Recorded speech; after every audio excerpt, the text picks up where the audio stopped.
Hello, so today I'm going to talk to you about self and society. So all through my years of teaching in the university, on the first day of class, I usually ask my students to introduce themselves to me and to their fellow classmates.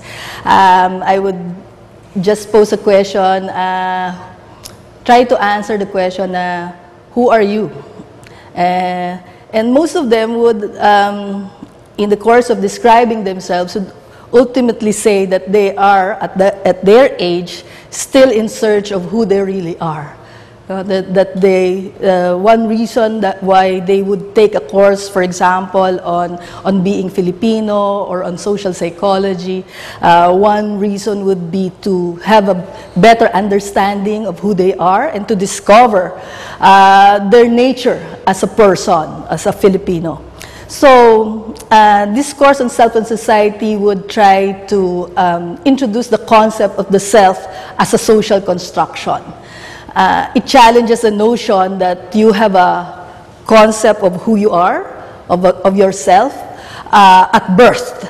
The self as social construction means that who you are as a person is developed through your life course, through socialization. Socialization simply means that is defined as that lifelong process through which we learn the rules of society in which we live. So, paano natin nalalaman kung anong tama, paano natin nalalaman kung anong katanggap-tanggap, anong maganda, anong mabuti, anong masama. Nalalaman natin yun doon sa mahabang proseso na tinatawag nating socialization. Kung ganon, yung ating mga pagpapakahulugan, halimbawa yung pagkilala na ano bang ibig sabihin ng pagkaway, ano bang ibig sabihin ng pagngiti o pagsimangot, ano bang dapat mong gawin kapag mayroong kang kaharap na nagagalit o di kaya ay may kaharap ka na banyaga. No? So sa lahat ng klaseng sitwasyon, natututunan natin kung paano kikilos at magsasalita ng katanggap-tanggap sa ating sarili at sa iba sa pamamagitan ng proseso na yon ng socialization. Kung gayon, sinasabi natin na yung ating sarili, hindi mo yan taglay sa pagkapanganak mo pa lang. No? Natututunan mo yan habang nagkakaroon ka ng karanasan sa lipunan. Okay. So ano naman yung mga ginagamit natin? Paano tayo nagkakaroon ng atong pumapasok sa proseso na ito ng self-construction? So may tinatawag sa, in the literature, stories and narratives are said to be some of the resources for self-construction. Stories, for example, that we hear in our daily life, stories that are told to us by our parents, our peers, our siblings, our teachers in school. No? So, medyo mas situated yung stories na to kung saan nakikilala natin ano yung klase ng lipunang ginagalawan natin. Narratives are more distinguished from stories in such a way that narratives refer to social narratives. Halimbawa, ano ba yung pagiging isang Pilipino?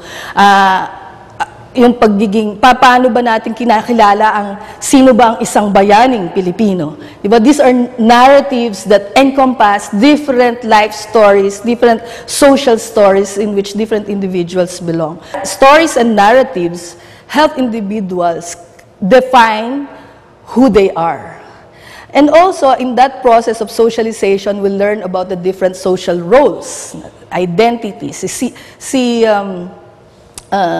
George Herbert Mead, who is a social psychologist, distinguished, for example, between play and game. Sabi niya, ang mga bata, ang mga tao, sa kanilang buhay, sumasali sila doon sa mga iba-ibang klase ng laro. No? Sa atin, laro. So, but merong distinction ang play at saka ang game. No, ang bata pwedeng naglalaro ng isang manika o di kaya baril-barilan, no? So ginagaya niya yung nakikita niya, no? Paano ba paano ka ba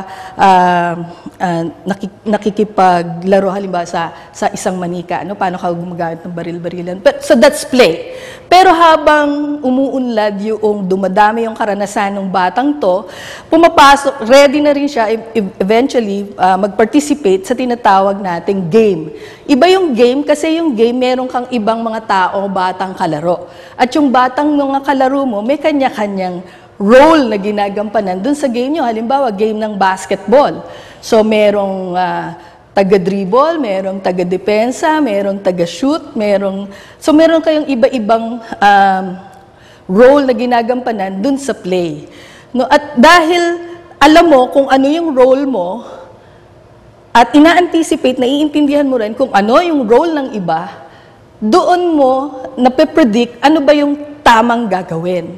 No? So parang sa pagkatao din, as we engage in society, as we acquire more experiences through social interaction, we get to understand meaning, symbols, at saka yung roles played by our peers, no, our families. Therefore, na-anticipate natin kung paano magre-react o magsasalita, no? Given a social situation. Halimbawa, sa loob ng classroom, alam mo ang role ng teacher, ikaw estudyante, alam mo kung paano kikilos o magsasalita sa harap ng isang teacher. Kahit, halimbawa, nagdi-discuss ka ng tungkol sa romantic love. No? Ibang paraan mo ng pag-discuss ng romantic love sa harap ng teacher, iba naman yung pag-discuss mo ng romantic love halimbawa sa isang kaibigan o sa isang best friend o kahit na halimbawa sa social media. Diba? So, yun yung ilang mga resources natin para mabubuo natin yung konsepto natin ng kung sino tayo. Diba?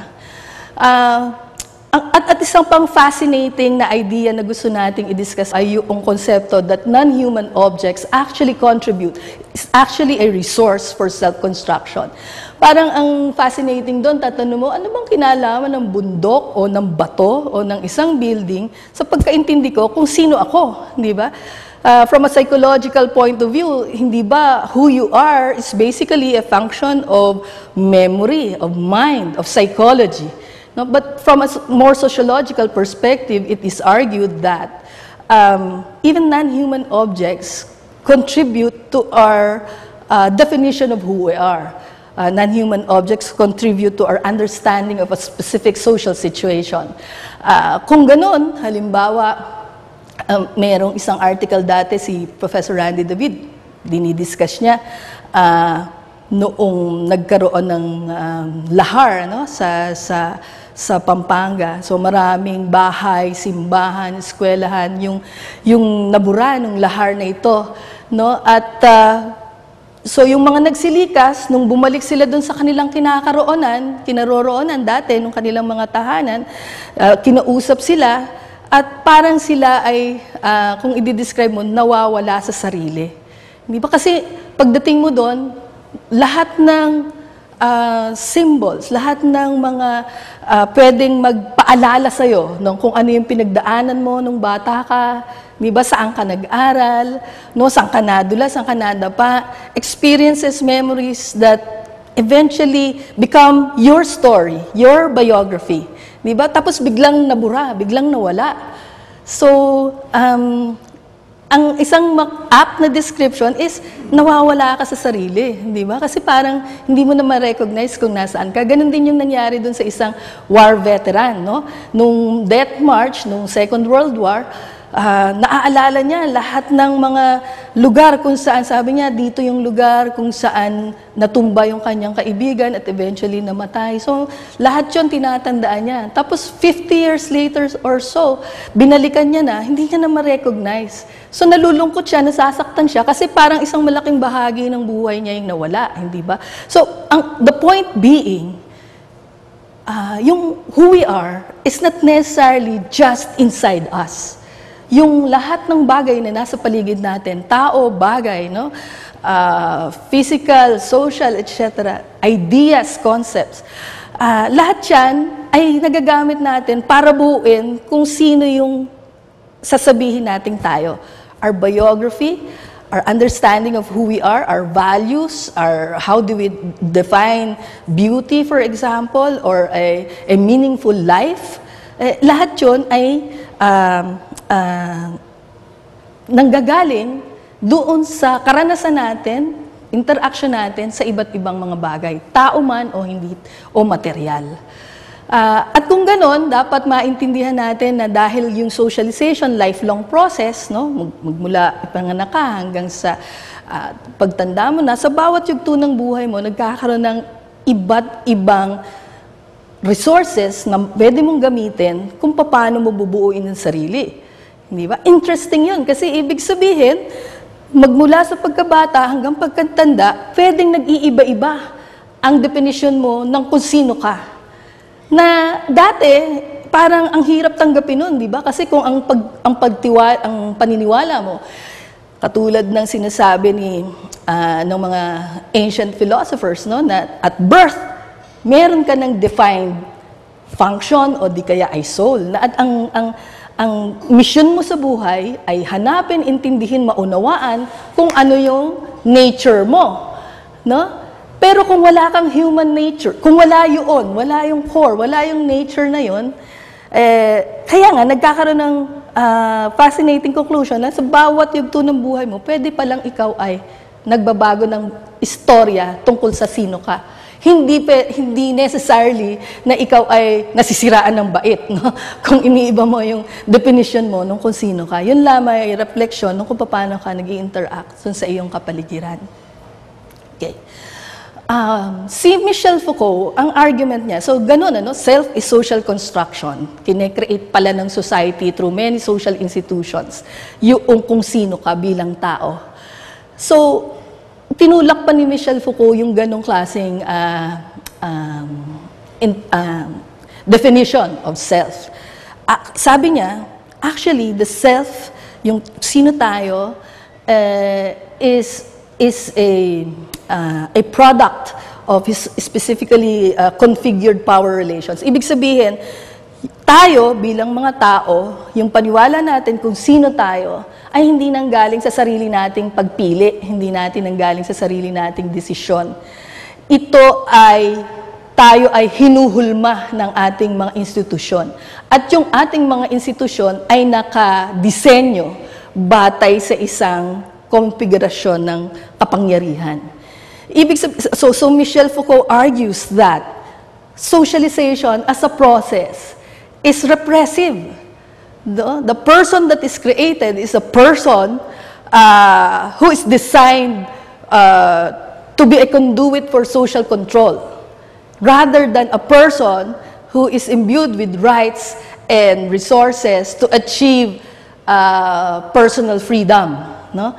So, mahalagang maintindihan yon para kay Michel Foucault kasi yun nga, dinidisprove niya yung common notion na tayo ay mayroong rights and freedom as individual. Halimbawa, sa isang supermarket, nakita mo, daming bilihin, hindi ba? Sa Tiangge, ang daming iba-ibang damit, gano'n. So, sa mall, ang dami iba-ibang klaseng cellphone. No? So, lalo na yung mga kabataan, no? Iisipin nila, this is development, this is modernity. Biro mo, pumunta ka sa Tiangge, pumunta ka sa supermarket, sa mall, ang dami mo mapipiling produkto. May galing sa Amerika, may galing sa China, may galing sa iba-ibang bansa. And it is up to you as an individual exercising your freedom to choose kung alin ang gusto mo. Si Michel Foucault, sabi niya, hindi kalayaan yun. Dapat suriin mo pa na actually, itinuturo sa'yo, ipinipilit sa'yo yung limits ng pwede mong pagpilian. Di ba? Halimbawa, maraming iba-ibang rubber shoes, branded, Nike, etc. Pero pipili ka doon sa mga brands na yun ng rubber shoes. Paano kung pwede namang hindi rubber shoes? Ang piliin mong isusuot, hindi ba? O di kaya, cellphone. Hindi pa pwedeng wag cellphone, hindi ba?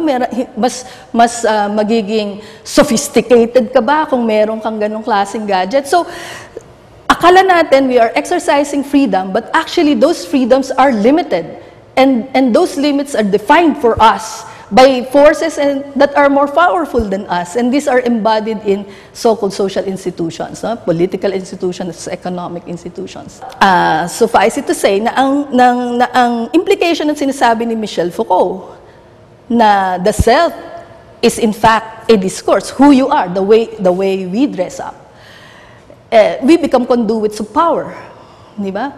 Kung sinasabi ng kapangyarihan ng lipunan na ito ang dapat itsura ng babae at ito ang dapat na itsura ng lalaki. At ikaw ay ganun nga Kahit nag-iisa ka sa loob ng banyo, wala namang nakatutok na baril sa ulo mo, di ba? Wala namang pumipilit sa'yo. Pero pag pinapili ka, pinuksan mo yung aparador mo, pumipili ka ng damit, sa isip mo, nandun yung kapangyarihan na yun, di ba?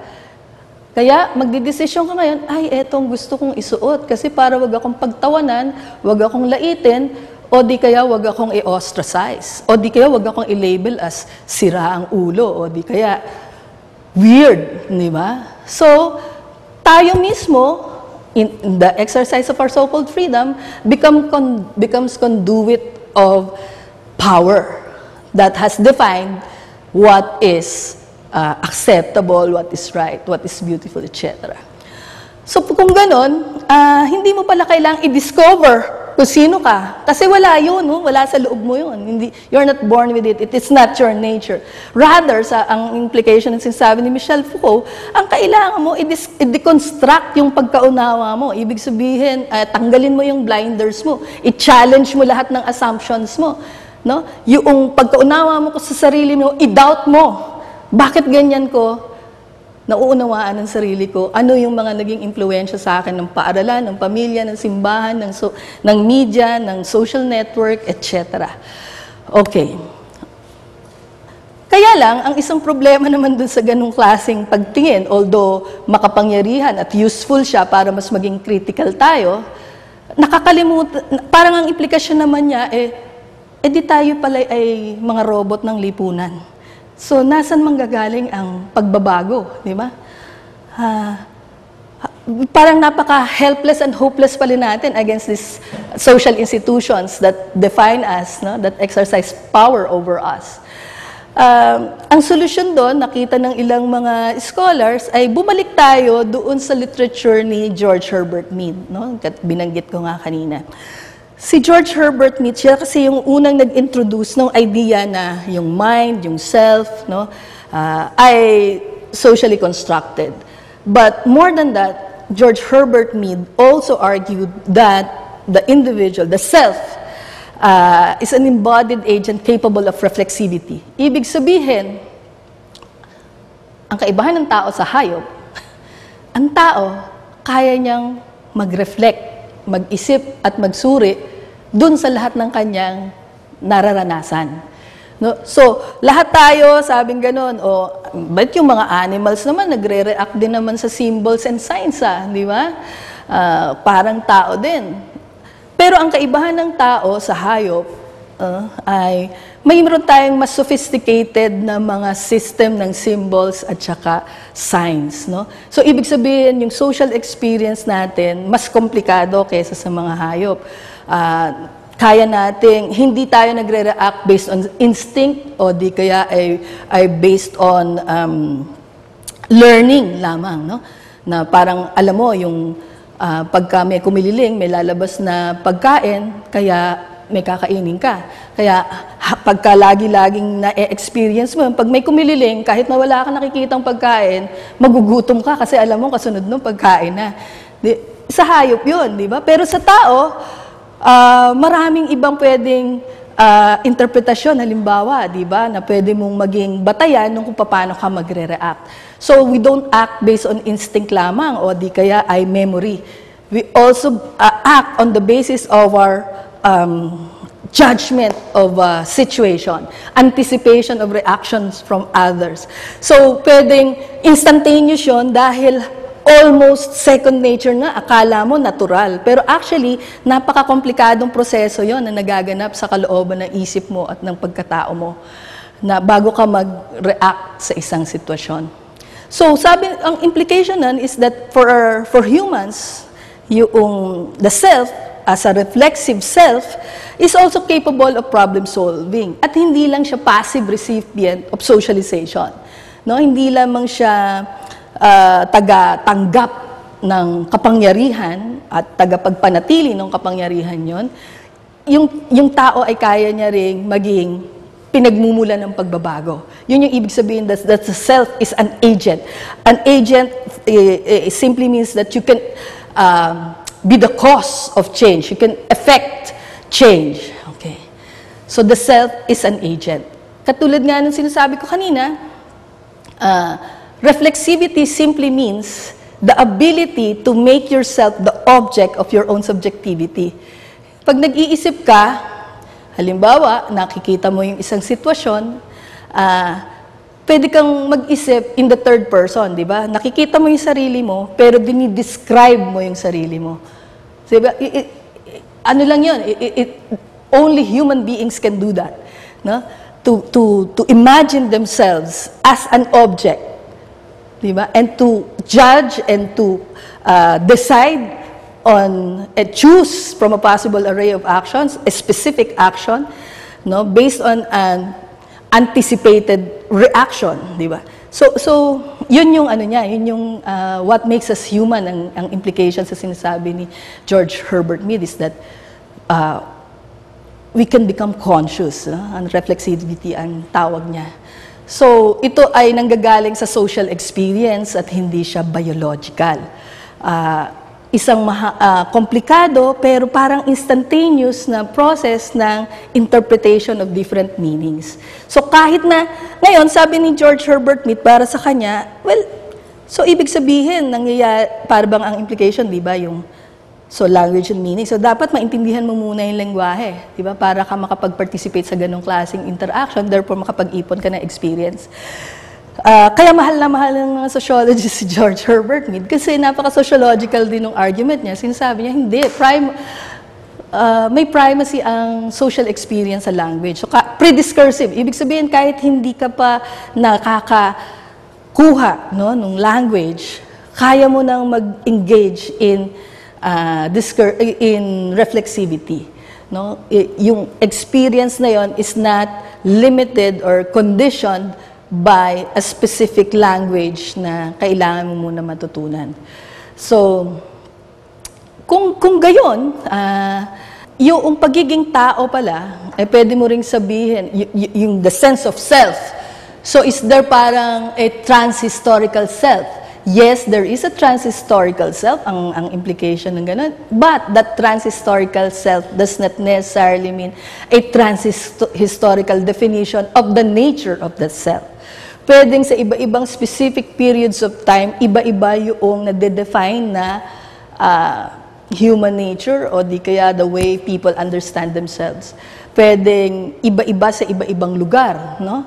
So, but what is universal and transhistorical is that capability of human beings to reflect upon itself and therefore define a self. So, yun yung what is consistent. Therefore, so we now recognize that the self is a product of social construction. We cannot deny the role of social institutions in how we understand who we are and how we plan out our future as individuals.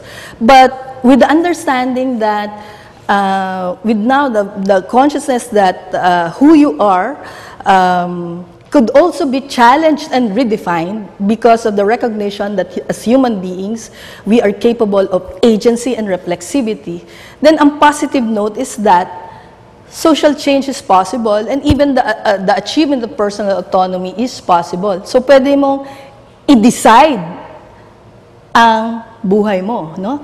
Pwede mong piliin kung sino ang gusto mong maging ikaw at kung paano mo i-define ang iyong buhay. Di ba? Pwede mong pwede kang maging conscious dun sa lahat ng mga blinders sa buhay mo, di ba? Madalas sabihing example, si Marcel Proust, di ba? Remembrance of Things Past. Sinikap niyang balikan lahat ng experiences niya, remembrance of things past. Pero dinidescribe niya yon sa paraang ibang-iba sa natutunan niya o naalala niya. And therefore, nagkakaroon siya ng ibang kasaysayan. At dahil meron siyang ibang kasaysayan, nagkakaroon siya ng ibang definisyon ng kung sino siya. At dahil meron siyang ibang definisyon ng kung sino siya, pwede na niyang desisyonan kung ano yung gusto niyang maging sa hinaharap. No? At iproyekto yon. No? So the self is not something you discover. The self can also be a project, no? that you yourself create. Diba? That is fascinating. That is a proposition that is very fascinating and controversial. Kasi ibig sabihin nun, binibigay mo sa katao ang kapangyarihan ng creation sa sarili niya. In the literature, it was also argued that, kasi parang kung lahat na lang pwedeng mag-decide kung anong gusto niya, anything goes, di ba? So, paano ng lipunan kung kanya-kanya tayo, di ba? Yung isang taong gustong magpakasal sa baboy, pwede na kasi freedom. So, parang gano'n, di ba? So, parang nakakatakot din naman, di ba? So, sabing gano'n, part of that reflexivity would make us realize the necessity and beauty of striking a balance between the project of self-creation and the project of nationhood. No? So, how do we live with ourselves and how do we live with others? No? So, the art of living with others, being civil. So, yung ating private project of being who we want to be, pwede nating gawin yon in our own personal space and time. Pero pagdating mo doon sa boundary, kung saan nakikita mo na yung public space, then kailangan mo ring i-define kung sino yung ikang public self, that who would interact and maybe act in collectively with others, act harmoniously and collectively with others. In the end, katulad ng sinabi natin dito, make them realize that self-creation, agencies are part and parcel of what makes you human, of what makes that person a self. So yun po. And that ends my discussion.